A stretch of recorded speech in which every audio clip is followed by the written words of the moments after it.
नमस्कार, सीएनबीसी आवाज़ मोतीलाल ओसवाल स्टूडियो में आप सभी का स्वागत है। 10 के दमदार ट्रेड्स की शुरुआत करेंगे हेडलाइंस के साथ। बाजार में अच्छी तेजी, निफ्टी करीब 200 पॉइंट चढ़कर 24,100 के पास। हालांकि बैंक निफ्टी में ऊपरी स्तरों से दिखा थोड़ा दबाव। मिड कैप और स्मॉल कैप में तूफानी तेजी। इंडिया विक्स करीब 5% नीचे। आज के बिग स्टॉक स्पॉटलाइट और ChatGPT पड़े सटीक। बड़ी डील के बाद चलते दौड़ा सन फार्मा, शेयर करीब 4% चढ़कर निफ्टी का टॉप गेनर बना। साथ ही स्पॉटलाइट इंडस टावर्स में भी मजबूती कायम। उधर मजबूत चार्ट्स के दम पर पीएनबी हाउसिंग, हुडको, नेस्ले, कमिंस में भी खरीदारी कायम।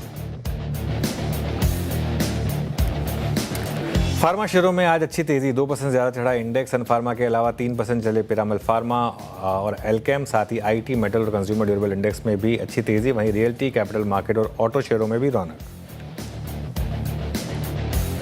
मजबूत नतीजों के बाद 7% से ज्यादा दौड़ा M&M फाइनेंस। साथ ही IDFC फर्स्ट बैंक और इंडिया सीमेंट्स में भी उछाल कायम। लेकिन रिजल्ट्स के बाद फिसला एक्सिस बैंक, शेयर करीब 4% टूटकर निफ्टी का टॉप लूजर बना।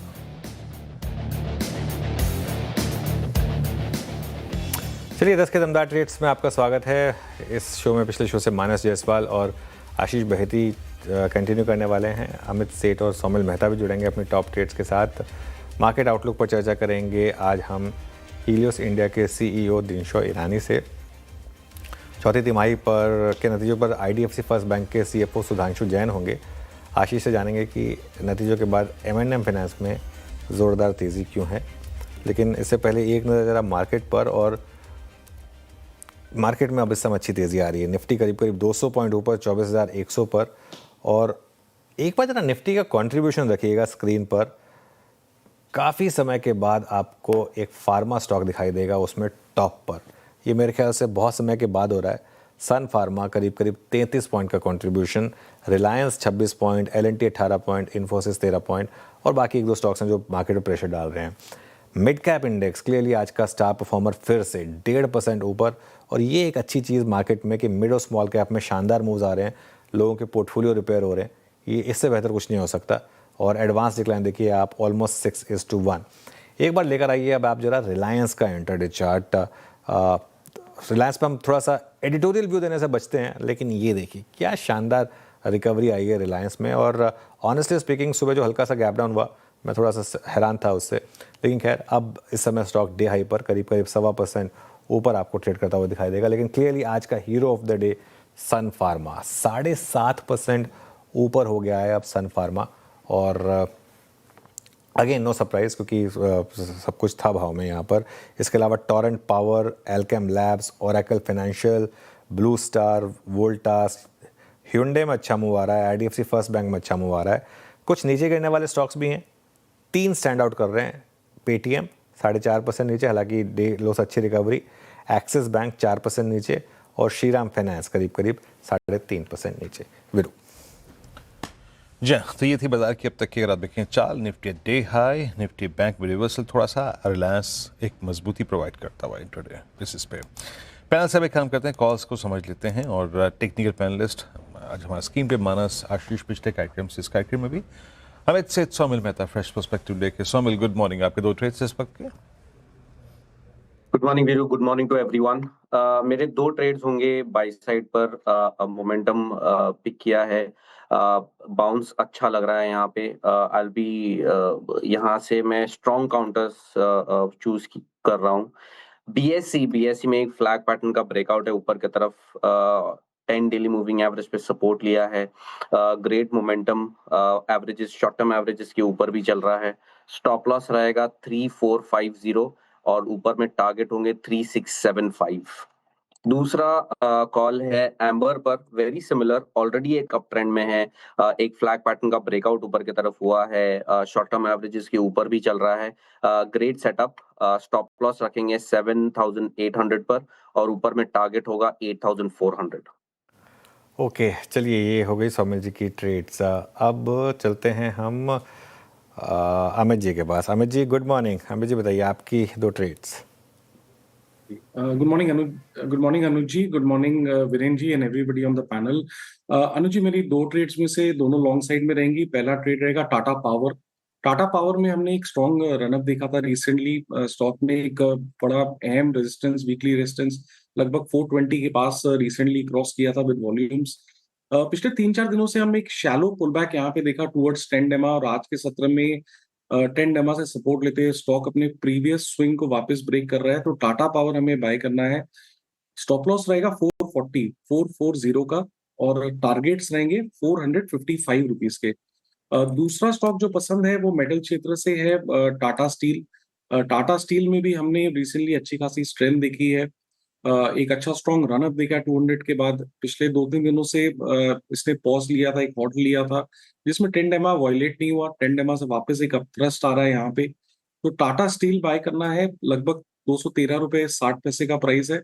स्टॉप लॉस हम यहाँ पे रखेंगे 210 का, और टारगेट्स रहेंगे 220 के।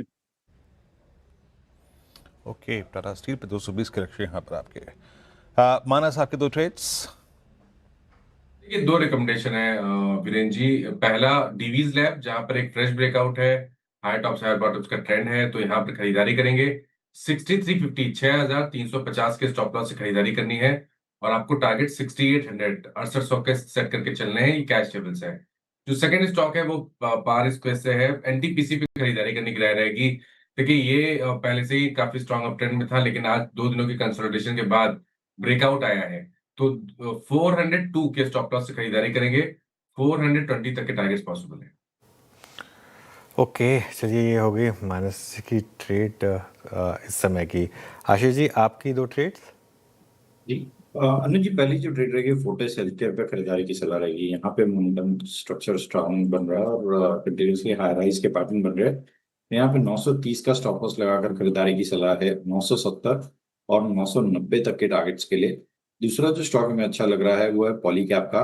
यहाँ पे भी मोमेंटम स्ट्रांग बना हुआ है और इस मोमेंटम को चेज करने की सलाह रहेगी। जो पॉलीकैब में स्टॉप लॉस मेंटेन करना है वो 7970 7970 का एसएल मेंटेन करे। ऊपर में जो टारगेट रहेंगे इसके वो 8300 और 8450 तक के लेवल्स इसमें देखे जा सकते हैं। ओके, चलिए ये हो गई इस समय की अभी तक की बड़ी ट्रेड्स। निफ्टी हायर लेवल पर थोड़ा कूल ऑफ हो रहा है। बैंक निफ्टी दिक्कत बना हुआ है आज, और वो 56,500 के जोन से जो थोड़ा सा अटका वो वहाँ पर, लेकिन ब्रॉडर मार्केट में ज़बरदस्त तेज़ी है इस समय पर। एक बार अशोक लेलैंड लेकर आइए ज़रा स्टॉक। मैं कुछ स्टॉक्स देख रहा हूँ जहाँ पर अब थोड़ा सा हायर लेवल से प्रेशर है। एक बार मानस जी अशोक लेलैंड का चार्ट देखिए, उसके बाद हम थोड़ा आगे बढ़ेंगे। तो देखिए, अशोक लेलैंड में तकलीफ है हो रही है, क्योंकि 100 डे मूविंग एवरेज के ऊपर स्टॉक सस्टेन नहीं हो पा रहा है। 2 सेशन पहले 10 डे 20 डे मूविंग एवरेज के नीचे ट्रेड करने लगा था, और आज भी अगर आप देखें तो हाई लेवल पे सस्टेन नहीं हो रहा है। मेरा समझना है कि ट्रेंड निगेटिव है। 200 डे मूविंग एवरेज जो कि 160 रुपए के आसपास है, वही आपके टारगेट रहेंगे। और अगर एक ट्रेड लेना हो तो शॉर्ट साइड पे 172 के स्टॉप लॉस से एक शॉर्ट पोजीशन बनाई जा सकती है। ओके, चलिए ये समय की ट्रेड्स पूरी हुई। अब एक काम करते हैं, आगे बढ़ते हैं, मार्केट आउटलुक पर चर्चा करेंगे। हमारे साथ हीलियोस इंडिया के सीईओ दिनशो ईरानी मौजूद हैं। उनसे समझते हैं कि उनकी बाज़ार में इस समय क्या रणनीति है। दिनशो जी, गुड मॉर्निंग और स्वागत है आपका इस शो में। मैं शुरुआत आईटी के साथ करूंगा, क्योंकि ये एक ऐसी स्पेस रही है जहां पर आप हमेशा नेगेटिव रहे। इवन जब वो रैली आ रही थी तब भी मैंने आपसे पूछा कि व्यू चेंज हुआ क्या, तो आपने कहा नहीं, अभी भी हम नेगेटिव हैं। और इन्फोसिस ने 5 साल का लो लगाया। क्या इस प्राइस पर और कुछ नहीं तो वैल्यूएशन के हिसाब से कुछ इन्वेस्टमेंट बनती है, या अभी भी कंप्लीटली अवॉइड ही है ये स्पेस? पहले तो धन्यवाद अनुज जी, आपका शो पर आमंत्रित करने के लिए, और आपके दर्शकों को very good morning. So IT के ऊपर स्पेसिफिकली अनुज जी, अभी भी हम काफी नेगेटिव हैं, काफी हद तक नेगेटिव हैं। 2 करेक्शन काफी हुआ है स्टॉक प्राइसेस में, पर जैसा हम पहले भी बोलते थे कि ये जो रीसेट है वो काफी एक पेनफुल रीसेट होगा। ये जो ऊपर नीचे होता रहता है वो प्रॉब्ली लोग ये सोच रहे हैं कि अभी हो गया, वैल्यूएशन और कितना गिराओगे, लेकिन ये इसको हम वैल्यूएशन ट्रैप बोलते हैं और नथिंग एल्स बियॉन्ड दैट। क्योंकि आप सोचिए, जो बेस्ट फेज होता, अगर जो ये जैसे एआई, जैसे सब लोग बोल रहे थे कि असिस्ट करेगा रादर देन डिट्रैक्ट करेगा आईटी से, उस फेज में आप लो सिंगल डिजिट्स की बात कर रहे हैं, मतलब 1-2% की ग्रोथ की बात कर रहे हैं, तो ऑब्वियस है कि यहाँ से डिसअपॉइंटमेंट ज्यादा होंगे। सरप्राइजेस मुझे लगता नहीं है कोई ज्यादा हो सकते हैं यहाँ पे, क्योंकि अभी भी जो EBITDA मार्जिन है, आप ग्लोबल आईटी प्लेयर्स के देख लीजिए, उनके 18 के आसपास होते हैं, हमारे 21 के आसपास घूम रहे हैं। तो वो सब मुझे लगता नहीं है कि वहाँ सस्टेन हो सकता है। They have to give away margins. Obviously layoffs की तो मैं बात नहीं कर सकता, पर यही लग रहा है कि एआई के चलते पेन वहां पे भी हो सकता है इन टर्म्स ऑफ कम लोगों की जरूरत पड़ेगी, कम घंटे स्पेंड होंगे कामों पे। तो इसलिए हमें लग रहा है कि थोड़ा रुक जाए तो बेटर है। Don't get carried away by valuations, क्योंकि वो फ्यूचर ग्रोथ जो अभी भी एस्टिमेट कर रहे हैं शायद वो ना ही आए, इसलिए वैल्यूएशन फ्यूचर के आप देखेंगे तो शायद ग्रोथ नहीं आई तो ऑब्वियसली एक्सपेंसिव दिखेंगे यहाँ से। बहरहाल जो डिविडेंड यील्ड स्टोरी चल रही है वो एक जमाने में डिफेंसिव हुआ करते थे। लगता नहीं है हमें ये बाजार में जहां हमें ग्रोथ दिखने वाली है वहां पे आप डिफेंसिव प्ले कर सकते हैं। ओके चलिए, ये तो बात हो गई निफ्टी आईटी की। एक और स्पेस जिस पर मैं आपसे बातचीत करना चाह रहा था वो है एनर्जी बास्केट। पिछले एक महीने में पावर स्टॉक्स में 30 से लेकर 50% के मूव्स आए हैं। क्या ये जिस तरीके से क्रूड भागा है एक उसी का एक फॉलो थ्रू मूव है? और यहाँ पर अब आपका मतलब पोजीशनिंग क्या होगी? आपके पास स्टॉक्स हैं क्या एनर्जी बास्केट में? जी एक्चुअली हमारे पास है और हम हमेशा से बढ़ाते जा रहे हैं यहाँ पे, क्योंकि हमें भी यही लगता है क्रूड को लेकर नहीं है ये। पहले से हमें लग रहा था कि इंडिया की ग्रोथ स्टोरी जब भी पिकअप होगा तो यहाँ पे आपको प्रेशर दिखेगा, क्योंकि आज की तारीख में जो हम एडिशन कर रहे हैं हमारे कैपेसिटी को ऑन द पावर साइड, वहाँ पे हमें काफी मतलब बहुत ही कम एडिशन है as compare to what growth we can look at. आपने अभी भी देखा होगा, आज ही मैंने पढ़ा सुबह कि पीक कंजम्पशन हमारा हिट हुआ है कल इन टर्म्स ऑफ पावर, मतलब ऑल टाइम हाई कंजम्पशन जो है। और आपने देखा है हीट कितनी ज्यादा है यहाँ पे। तो हमें ये कोई शंका नहीं है यहाँ पे कि आपको एग्रेसिव एडिशन करना पड़ेगा, पर प्योर पावर जनरेटर्स लेके फायदा नहीं है यहाँ पे, क्योंकि उनका रेगुलेशन के हिसाब से दे आर कंट्रोल्ड। बट हमें जो पसंद है यहाँ पे वो थोड़े अलग से प्लेस पसंद है, जो है आपके डिस्ट्रीब्यूशन जो इक्विपमेंट सप्लायर्स हैं वो हमें ज्यादा पसंद है। पावर फाइनेंसियर्स हमें ज्यादा पसंद है, power equipment financiers and power financiers वो ज्यादा पसंद है। इसलिए हम we are playing it through, हम उसी के थ्रू हमारे पोर्टफोलियो में एडिशन कर रहे हैं rather than pure generation. Dinshaw ji, ये एनबीएफसीज में आप लोगों ने सबसे कंस्ट्रक्टिव व्यू क्या है? नंबर्स अच्छे हैं इस बार के, लोग एम&एम फाइनेंशियल्स, आप श्रीराम फाइनेंस को देखिए, हालांकि इश्यूज कुछ और हैं जिसमें इंटरडे डिप है, बट एनबीएफसीज पे आपका टेक क्या है इस वक्त? जी एक्चुअली वीरू जी, एनबीएफसीज हमें काफी हद तक पसंद है, और वो भी जो कंज्यूमर फेसिंग एनबीएफसीज हैं वो हमें ज्यादा पसंद है, क्योंकि हमें यही लगता है कि आगे की जो ग्रोथ है इंडिया की वो कंजम्पशन ड्रिवन होगी रादर देन केपेक्स ड्रिवन। तो इसलिए कंजम्पशन जो फेसिंग कंपनीज है वो ज्यादा पसंद है। और दूसरा जो कमर्शियल व्हीकल, बिकॉज लॉजिस्टिक्स की जरूरत तो पड़ेगी अगर जो आपका कंजम्पशन ग्रो होने वाला है। तो इसलिए जो सीवी फाइनेंसियर्स हैं, ऑटो फाइनेंसियर्स हैं, वो सब हमें बहुत पसंद है, इसलिए वो सब हमारे पोर्टफोलियो में, and we keep on adding, जहां जहां करेक्शन दिखता है हम ऐड करते रहते हैं।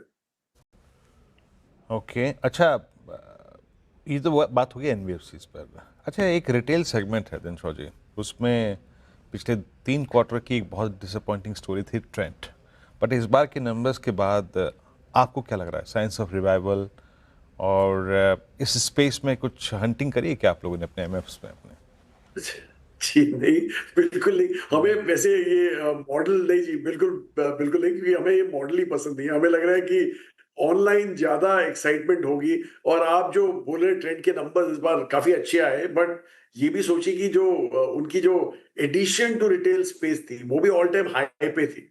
तो उसको लेके अगर जो एसएसजी देखें तो इतना खास नहीं था यहाँ पे ग्रोथ जितना हमें सोच रहे थे हम आया होगा, क्योंकि ये सब का जो है pi is being shared by e commerce, quick commerce, ये सब आ गए हमें फील्ड में। तो आई थिंक वहां पे थोड़ा आपको थोड़ा संभल के खेलना पड़ेगा। और वैल्यूएशन भी सस्ते नहीं है, काफी महंगे वैल्यूएशन है अभी भी, डिस्पाइट दिस करेक्शन जो आपने इनिशियली देखा था ट्रेंड में, उसके बावजूद वैल्यूएशन काफी महंगे हैं। तो इसलिए हम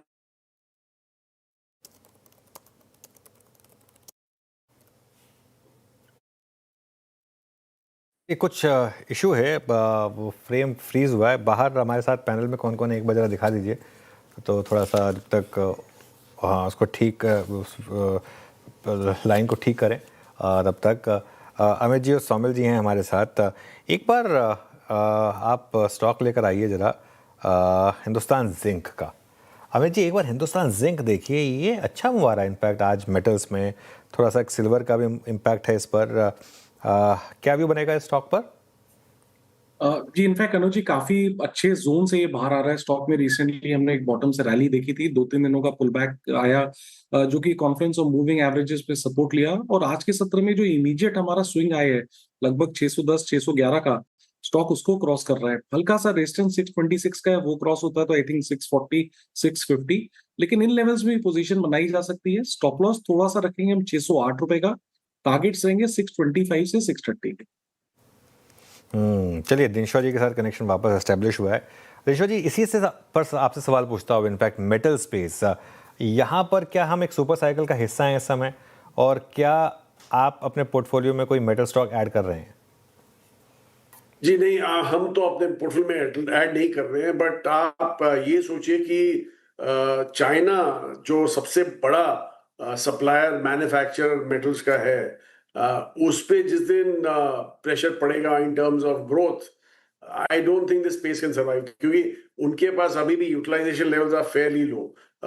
उनकी जो इकोनॉमिक ग्रोथ है वो काफी कंस्ट्रेंड हो रही है बिकॉज ऑफ डिफ्लेशनरी इफेक्ट्स, और रियल एस्टेट में ज्यादा वहां पे डिमांड नहीं है। ये तो ऑब्वियसली उनको भी ऑप्शन चाहिए यहाँ पे, इसलिए हम जो सेक्टर जो इफेक्ट हो सकता है बिकॉज ऑफ एक्सटर्नल रीजंस, वो सेक्टर हम देखते नहीं। और फ्रैंकली आई मीन, आप देखिए आज की तारीख में काफी प्रोटेक्टेड है ये sector in terms of import duties and all that, तो इसलिए हमें जहां पे भी ये प्रोटेक्शन होती है या तो externally something in go wrong, वो सेक्टर में ज्यादा पसंद नहीं होता, इसलिए और हम कभी पॉप के लिए खेलते भी नहीं है कुछ, तो इसलिए हमें जरा दूर ही रहे तो अच्छा है हमारे लिए। ओके, अच्छा, एक आखिरी सवाल अभी हम बात करेंगे आपसे कॉन्वर्सेशन के बाद आईडीएफसी फर्स्ट बैंक के मैनेजमेंट से, और मुझे पता है कि आपके पास एक रीजनेबल इन्वेस्टमेंट है आईडीएफसी फर्स्ट बैंक में। ये जो रिसेंट डेवलपमेंट्स हुई, इनको आपने कैसे देखा, और क्या आप अभी भी अपना ट्रस्ट रख रहे हैं स्टॉक में? जी मैं कुछ ज्यादा कमेंट नहीं करना चाहूंगा, बट एक्चुअली आप देखें तो हमारा काफी एक स्मॉल पोजीशन है ये बैंक में, और अक्रॉस वेरियस पोर्टफोलियोज है। आई थिंक जो आप जिनकी बात कर रहे हैं वो शायद स्मॉल कैप में ज्यादा हमारा वेट है then any other exposure in other parts of the portfolio, इसलिए मैं I will not comment, I would rather leave it to the management to comment. Sure, no problem. Dinshaw ji, बहुत बहुत शुक्रिया आज हमारे साथ जुड़ने के लिए, और माफ़ी चाहूँगा बीच में वो जो थोड़ा सा एक ग्लिच आया उसकी वजह से। चलिए अब आगे बढ़ते हैं, और जैसा मैंने कहा कि आईडीएफसी फर्स्ट बैंक की मैनेजमेंट हमारे साथ तैयार है। चौथी तिमाही में आईडीएफसी फर्स्ट बैंक का प्रॉफिट 5% बढ़ा है, जबकि एनआईआई करीब 16% बढ़ी है। एसेट क्वालिटी में भी सुधार दिखा है। नतीजे और FY 27 पर आउटलुक पर चर्चा करने के लिए हमारे साथ आईडीएफसी फर्स्ट बैंक के CFO सुधांशु जैन मौजूद हैं। सुधांशु जी, गुड मॉर्निंग, स्वागत है आपका CNBC आवाज़ पर। देखिए, नंबर्स पर तो मैं आपसे बात करूंगा ही, लेकिन मेरा फ़र्ज़ है कि सबसे पहले मैं आपसे इस पर सवाल पूछूं, वरना वो मेरे प्रोफेशन के साथ ठीक नहीं होगा। जो चंडीगढ़ ब्रांच में हुआ था वो क्यों हुआ, और आगे जाकर एक तो उसका कितना इम्पैक्ट होगा आपके बैंक पर, और आगे ऐसा कुछ ना हो इसके लिए बैंक क्या कदम उठाएगा? धन्यवाद क्वेश्चन के लिए। ये एक आइसोलेटेड इंसिडेंट था। ये लार्जली इसमें क्या हुआ, कुछ एम्प्लॉइज और कुछ एक्सटर्नल पार्टीज कोल्यूड हो गए, मतलब आपस में मिल गए। इसलिए बैंक में प्रोसेसेस थे, बट एक हमें सब पता है अगर लोग मिल जाते हैं तो प्रोसेसेस फेल हो जाते हैं। तो ये एक आइसोलेटेड इंसिडेंट था। हमने इस फ्रॉड को खाली काफी अपफ्रंट लिया है, मतलब इम्पैक्ट हमने बुक्स में ले लिया, हमने गवर्नमेंट को भी पे कर दिया है। हम प्रोसेसेस भी उस तारीख से हमने काफी टाइट कर दिए हैं, हमने एडिशनल प्रोसेसेस लगा दिए हैं। कुछ चेकिंग अब जब ये ट्रांजैक्शंस आते हैं अब आउटसाइड ऑफ द ब्रांच भी हो रही है। हमने यहाँ पे ट्रांजैक्शन मॉनिटरिंग भी लगाई है। तो मुझे लगता है ये इंसिडेंट्स अब आगे नहीं होंगे। हमारे लिए भी लर्निंग थी, बट हम अभी से आगे बढ़ रहे हैं। लर्निंग है सभी के लिए हो ये। तो जो अब आपने जो ये ओपेक्स ग्रोथ, जो ऑपरेटिंग एक्सपेंडिचर की ग्रोथ की गाइडेंस दी है 13 से 14%, इसमें क्या एक इस फ्रॉड से रिलेटेड वन टाइम प्रोविजनिंग भी इसमें इंक्लूडेड है, और अदरवाइज आपका रन रेट क्या होगा इस पर? नहीं, सो मैंने जैसे कहा कि इस फ्रॉड की प्रोविजनिंग हमने इस क्वार्टर में ही कर दी है ऑपरेटिंग लाइन के उसमें। अगर हम उसको हटा के देखें तो मेरा ऑपेक्स ग्रोथ इस क्वार्टर में सिर्फ 12.3% है ना। लास्ट 4-5 क्वार्टर देखें तो हमारी ग्रोथ 12 to 13% ही रहा है।